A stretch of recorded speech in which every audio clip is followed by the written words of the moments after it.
મારે સરકારશ્રીને એક વિનંતી છે કે સીટને પણ કે મારા સમાજને થોડો કામ દિલાસો આવે એવી તો કાંઈ થોડીક એ લોકો તપાસ કરી છે એવી આશા જાગે, એવું કંઈ કરે તો થોડીક સમાજને આશા તો જાગે કે ભાઈ તો સમાજ થોડોક શાંત રહે. નહીતર તો આજે કાંઈ તપાસ કરી છે, તપાસ ક્યાં સુધી પહોંચી છે, બરોબર, કોણ કોણ આરોપી, મૂળ આરોપી સુધી જે કોઈ પહોંચ્યા નથી તો માણસોને તો રોજ તો રહેવાનો જ છે.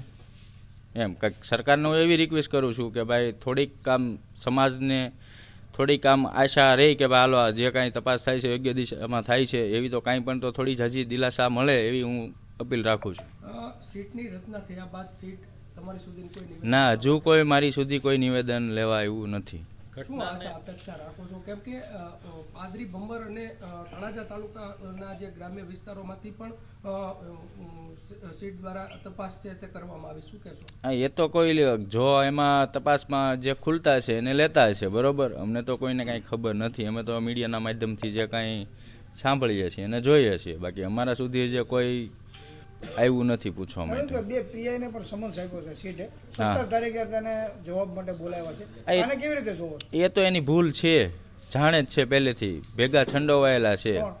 આજે પીઆઈ ડાંગર અને પેલી રીમાબા ઝાલા ડીવાયએસપી, બરોબર, આ તો પીઆઈ પટેલને તો ખોટું ઓલું છે, પણ આ મુખ્ય તો આ બે જ છે લેડીઝ જ, પીઆઈ ને ડીવાયએસપી, બરોબર.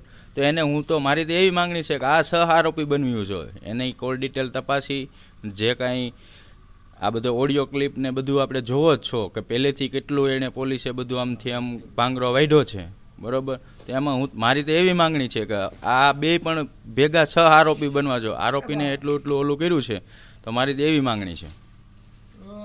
આ ટ્રાન્સફર જે પીઆઈની ટ્રાન્સફર કરી અને ટ્રાન્સફરની અને સસ્પેન્ડની પણ ડિસમિસ થવી જોઈએ પીઆઈ ડાંગર તો, કારણ કે એટલા એના કાંડામાં ખુલ્લે છે.